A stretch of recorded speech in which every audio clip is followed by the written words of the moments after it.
esperança a terra desce. Sem teu formoso céu risonho e límpido, a imagem do cruzeiro resplandece.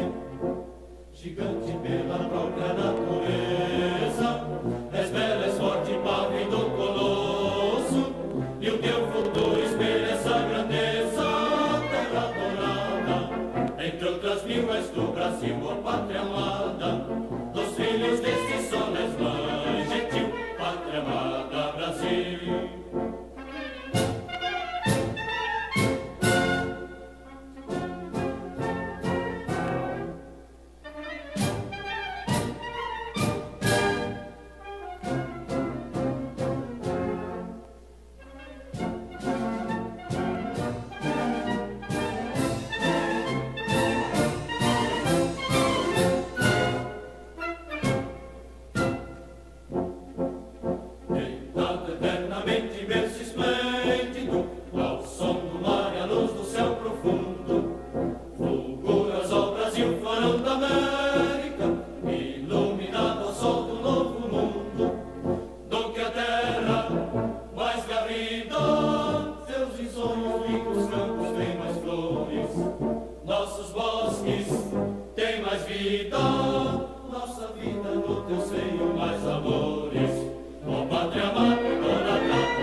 Gostaria de informar a todos os presentes que esta apresentação está sendo transmitida ao vivo pela TV Assembleia. Neste momento, passaremos a assistir um vídeo institucional sobre o Índice Paulista de Responsabilidade Social. A Assembleia Legislativa do Estado de São Paulo, por meio do Instituto Legislativo Paulista e em parceria com a Fundação SEAD, lançou o Índice Paulista de Responsabilidade Social 2016. O indicador, que já está em sua 9ª edição, tem como objetivo avaliar a qualidade de vida nos municípios paulistas e fornecer subsídios para os gestores na formulação de políticas públicas. O IPRS é inspirado no Índice de Desenvolvimento Humano medido pela ONU e considera as dimensões de riqueza, longevidade e escolaridade dos municípios, regiões administrativas e de todo o Estado. A partir dos resultados obtidos pelo Índice Paulista de Responsabilidade Social, é possível discutir medidas que contribuam para o desenvolvimento e a justiça social em todos os 645 municípios de São Paulo.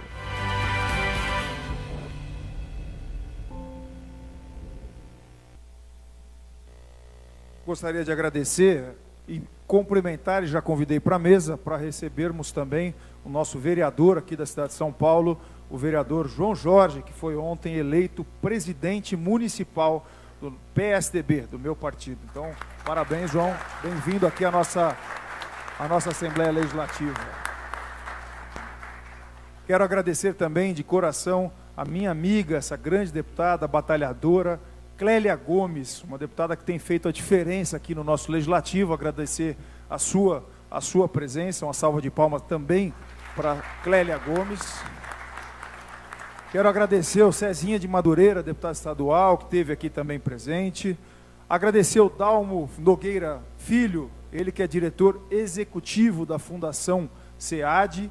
E agradecer o diretor-presidente do Instituto Legislativo Paulista, o ILP, o Vinícius. Agradecer aí pela essa trajetória no estado todo, aí nas 16 regiões administrativas. E neste momento convido o Vinícius para poder fazer a apresentação técnica do Índice Paulista de Responsabilidade Social, aqui da região metropolitana da cidade de São Paulo.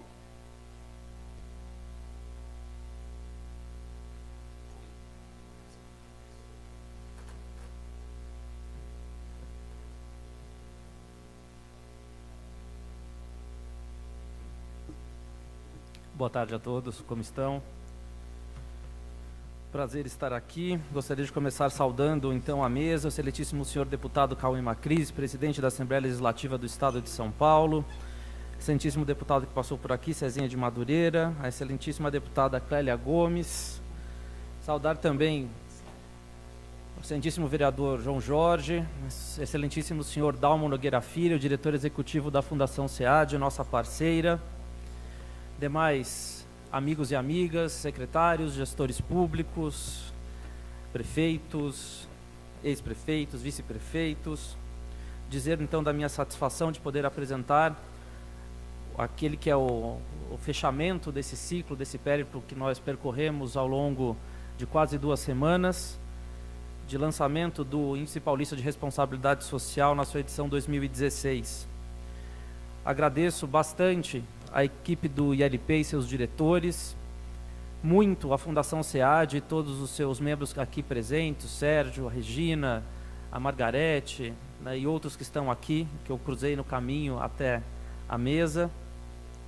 A imprensa que esteve presente conosco, da TV Alesp ao longo, Silvia, um abraço.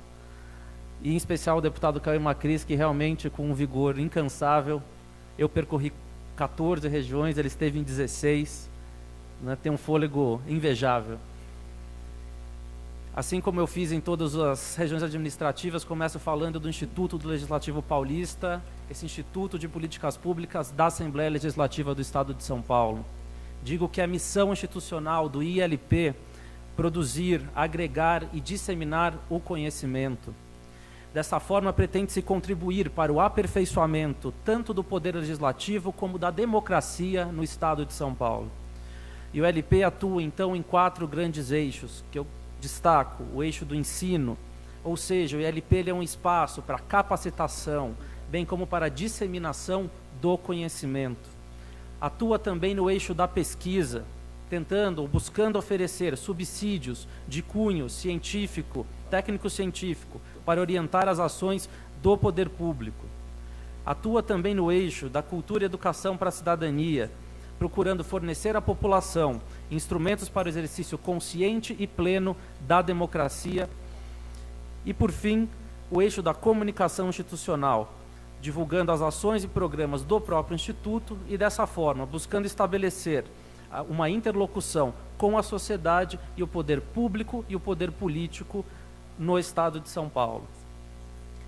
É missão do ILP avaliar os resultados obtidos pela aplicação do Índice Paulista de Responsabilidade Social e do Índice Paulista de Vulnerabilidade Social.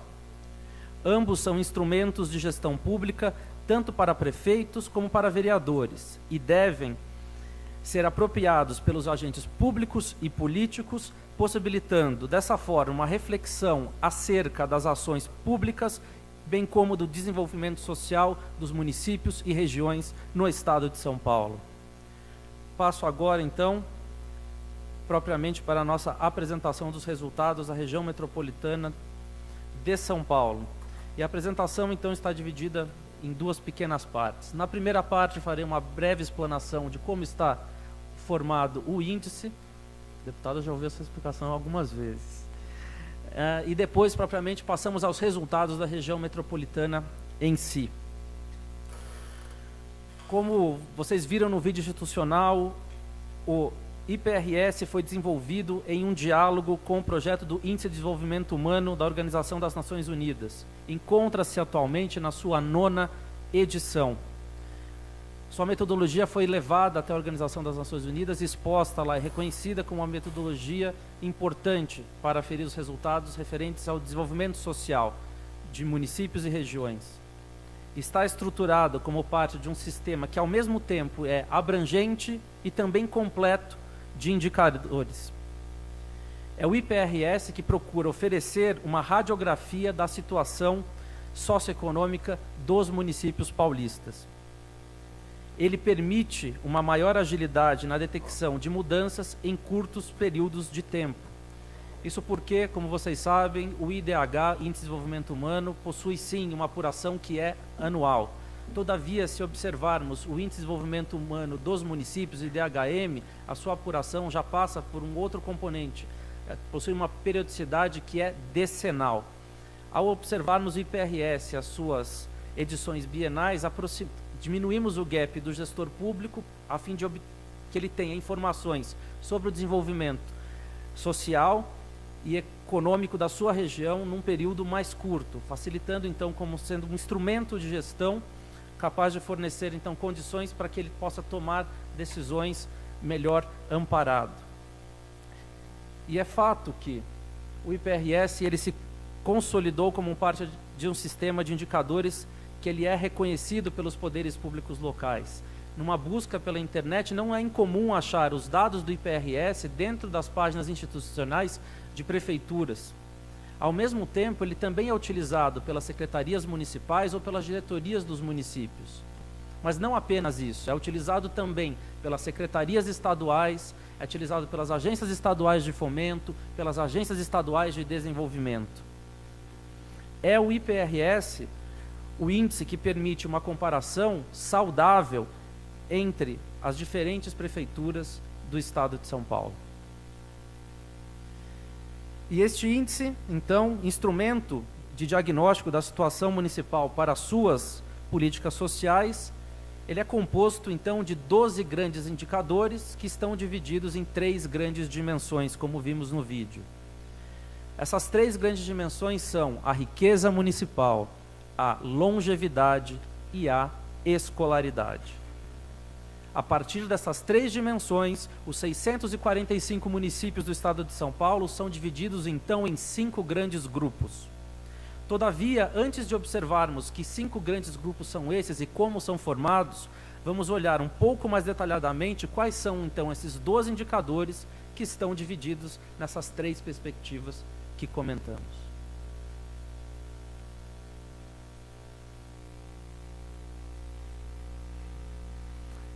Na dimensão de riqueza municipal, são consideradas o consumo residencial de energia elétrica, porém não apenas o consumo residencial, considera-se também o consumo de energia elétrica na agricultura, no comércio e nos serviços. Consideramos também a remuneração média dos empregados com carteira assinada, seja do setor privado, seja do setor público. Consideramos também o valor adicionado fiscal per capita. Na dimensão de longevidade, consideramos os indicadores de mortalidade perinatal, mortalidade infantil, mortalidade de pessoas entre 15 e 39 anos. Vinícius, você me dá só um minutinho. Eu queria convidar o deputado Márcio Camargo também, que pudesse compor a mesa conosco aqui. Por favor. Salva de palmas ao deputado Márcio Camargo. Devolvo a palavra. Bem-vindo, deputado. Então, consideramos a mortalidade de pessoas de 15 a 39 anos e a mortalidade de pessoas na faixa entre 60 e 69 anos. Na última perspectiva, ou na terceira perspectiva de escolaridade, consideramos a média das proporções de alunos da rede pública que atingiram um nível considerado adequado nas provas de português e matemática no 5º ano do ensino fundamental e também no 9º ano do ensino fundamental. Consideramos ainda a taxa de atendimento escolar na faixa de 4 a 5 anos e a taxa de distorção idade-série no ensino médio. Feita essa explicação, disse então que os 645 municípios estariam divididos em 5 grandes grupos. E que 5 grandes grupos são esses? E eu peço que vocês atentem então para as cores, porque elas são importantes no momento de visualizar os resultados do IPRS, bem como da espacialização desses dados no território. O grupo 1, na cor azul, será formado por municípios que têm, na perspectiva de riqueza municipal, uma taxa considerada alta e têm, nas perspectivas de longevidade e escolaridade, resultados considerados médios ou altos.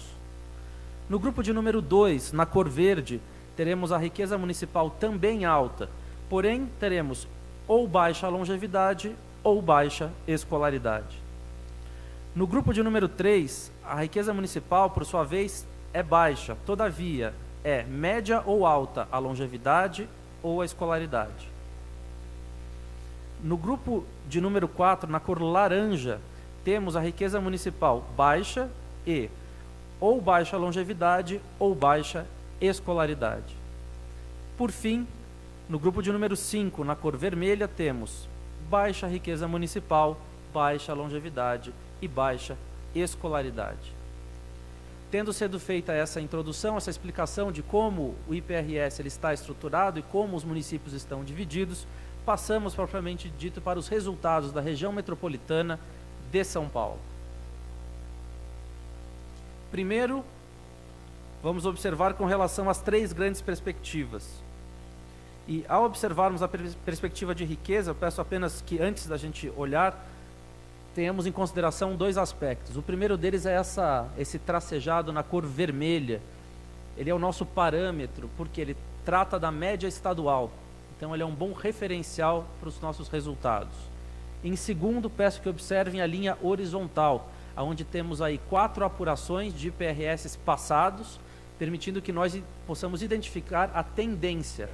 E, antes que surja qualquer dúvida, explico já de imediato que o ano ali de 2014, a gente está falando do IPRS 2016, que tem seus dados voltados então para o período de apuração até o ano de 2014. Os dados precisam de um período para serem apurados, tabulados, organizados, e esse é o tempo então para que o IPRS possa ser então divulgado para vocês. Observamos agora então na dimensão riqueza. Nós temos um resultado para a região metropolitana, onde a riqueza da região ela se encontra acima da média do estado. E, obviamente, com crescimento ainda crescendo a taxas marginais decrescentes, né, tendendo a uma estabilização pela nossa tendência aqui. Todavia, acima da média do estado. Quando observamos a questão de longevidade, também temos na apuração dos resultados que praticamente se igualam entre o IPRS 2014 e 2016, também muito próximo à média estadual. Por fim, na perspectiva escolaridade, temos resultados que, ainda que crescentes para a região metropolitana, e tem uma tendência de crescimento, diminuindo inclusive o gap entre a média estadual e os resultados ao longo das apurações, um resultado que é um pouco abaixo da média estadual quando observamos então a dimensão de escolaridade. Vamos então olhar como os municípios, os 39 municípios da região metropolitana, encontram-se divididos de acordo com os 5 grupos que vimos anteriormente.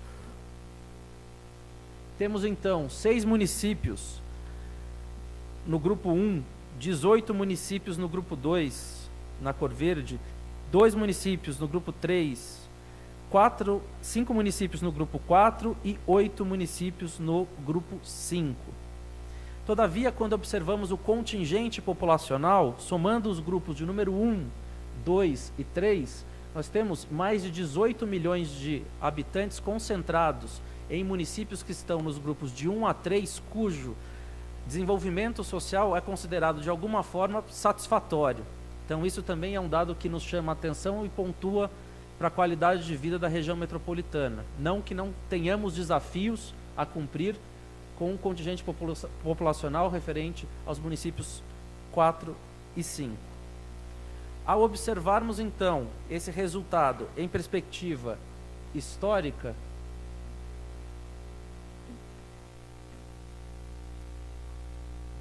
percebemos então a evolução de como os municípios então estão divididos nesses 5 grupos. Então tivemos uma pequena diminuição no grupo 1, um pequeno aumento no grupo de número 5, mas conservou-se o miolo dos grupos 2 e 3. Então isso também de alguma forma mostra que tem um equilíbrio, uma tendência de manutenção dos resultados, ainda que com pequenas variações. Isso às vezes fica um pouco mais claro quando observamos então o mapa. onde a gente vê, de fato, a presença de uma grande mancha verde. De fato, temos mais municípios no grupo de número 2. Trouxemos aqui, de modo geral, resultados que dizem respeito à região metropolitana como um todo, e seus 39 municípios. Todavia, se pudéssemos, nós temos uma publicação aqui que contém, que vocês receberam aqui na entrada, que contém de maneira detalhada o desempenho de cada um dos municípios da região metropolitana para cada uma dessas dimensões. E aí vocês podem então acompanhar como o município de vocês teve o seu desempenho de acordo com a apuração do Índice Paulista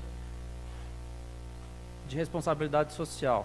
Senhor deputado, o senhor me permite só uma complementação, que essa é diferente de tudo que eu falei ao longo desse período. Mas eu gostaria de poder compartilhar. Ao longo desse lançamento do IPRS no estado de São Paulo, foram mais de 5.000 quilômetros percorridos. Eu, particularmente, estive em 14 das 16 regiões administrativas e metropolitanas. Foram também 14 formas diferentes de pronúncia do meu sobrenome ao longo desse período. Acompanhei o discurso dos deputados, dos presidentes de Câmara, dos prefeitos, conversei com técnicos, conversei com a imprensa. Todos apontaram a importância do IPRS como instrumento de gestão para os poderes públicos e políticos. Ouvi também sobre a importância do IPRS ser popularizado, e a iniciativa de percorrer o Estado, trazendo esses resultados, que foi uma ideia do nosso deputado, com certeza cumpriu esse objetivo. Não foi apenas o IPRS que se fez presente a um número maior de pessoas e municípios, mas também a própria Assembleia Legislativa também se fez presente, tendo o IPRS e o ILP como veículos. E essa nova forma de comunicar o trabalho da Assembleia, preocupada com o aperfeiçoamento da gestão pública estadual e, ao mesmo tempo, oferecendo aos gestores instrumentos para análise de políticas públicas de desenvolvimento social, faz parte de uma nova cultura que deve se tornar prática. A partir de agora, o IPRS e o ILP ganham novas dimensões e oportunidades para que sejam exploradas e acessadas por uma quantidade maior de pessoas no estado de São Paulo, né, e bem como o SEAD, porque nós levamos o SEAD conosco em todas as reuniões que fizemos. Por isso, o meu especial agradecimento ao SEAD, que proporcionou isto, e ao deputado Cauê Macris pela iniciativa e realização desse trabalho. Muito obrigado. Gostaria de pedir 1 minuto só, Vinícius, a você, se você pudesse continuar lá. Apenas perguntar se você teria, ou a equipe teria, este mês, voltar naquele quadro de divisão por municípios aqui na região de São Paulo, metropolitana de São Paulo. Pode voltar alguns slides, aquela divisão da quantidade de municípios pelos grupos. Mais uma. Nós teríamos esse mesmo slide já consolidado de todo o estado de São Paulo, dos 645 municípios do estado de São Paulo? Nesse exato momento, não, mas temos esse material para divulgação, sim. Temos esse material? Temos esse material para divulgar. Você consegue, em 5 minutos, conseguir providenciar só esse slide? Eu só quero esse slide aqui do estado todo. Eu sei que eu já vi em algum lugar esse slide. Acho que era importante, até para o público de casa, como nós estamos consolidando o trabalho, para verificar no estado de São Paulo, dos 645 municípios, como estão situados todos eles. Porque aqui a gente tem uma clara posição, né, da região metropolitana de São Paulo, mas eu acho que seria importante a gente passar para todos eles. Então, eu tenho os dados aqui. Ajuda? Teria como projetar no telão? Alguém conseguiria para a gente? De maneira eletrônica? Eu acho que é possível, eu sei, porque eu já vi. A gente vai passando as palavras aqui, talvez enquanto isso... A câmera pode filmar? Eu acho que enquanto Okay. a gente vai passando a palavra aqui para os presentes, se você pudesse providenciar esse slide, aí no final eu faria a apresentação dele no final, tá certo? Então, por isso mesmo, eu vi exatamente esse material e eu gostaria de passar só, não é nem esse aqui, na verdade o que eu gostaria, presidente, era este final aqui com o consolidado, se a gente tivesse para projetar aqui para todos os presentes e para aqueles que estão nos acompanhando pela TV Assembleia. Eu gostaria nesse momento de passar a palavra ao nosso parceiro nessa jornada, né, que quem coletou todos esses dados, que faz um trabalho muito importante para o Estado de São Paulo na parte de coleta de dados, né, que ajuda muito bem a nortear ao nosso diretor executivo da Fundação SEAD, que nos acompanhou ao longo desse tempo. Nós passamos, inclusive, cidade por cidade que passamos, deixando muito claro do trabalho que a Fundação SEAD fez, é um trabalho de excelência prestado do nosso Estado, ao senhor Dalmo Nogueira Filho, diretor-presidente da Fundação SEAD.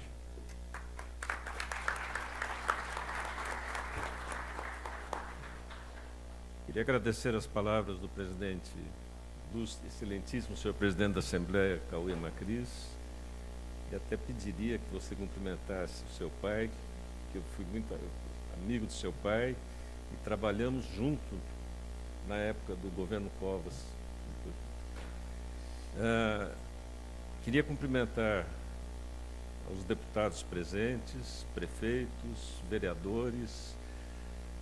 Queria cumprimentar o Vinícius, o parceiro, quer dizer, na execução do IPRS, na divulgação do IPRS, e que fez uma brilhante exposição sobre o IPRS. Quer dizer, não me cabe falar do IPRS novamente, mas me cabe falar do SEAD e o mundo que o SEAD vive, que é o mundo das estatísticas e das informações, e sem as quais seria muito difícil a gente imaginar o que seria o Estado de São Paulo, conhecer o que seria o Estado de São Paulo, o que seriam os municípios de São Paulo, a população que aqui vive, e qualquer informação consistente da economia, da geografia do Estado, das suas fronteiras, da sua administração de cada município, da sua organização político-administrativa, das fronteiras entre municípios e assim por diante.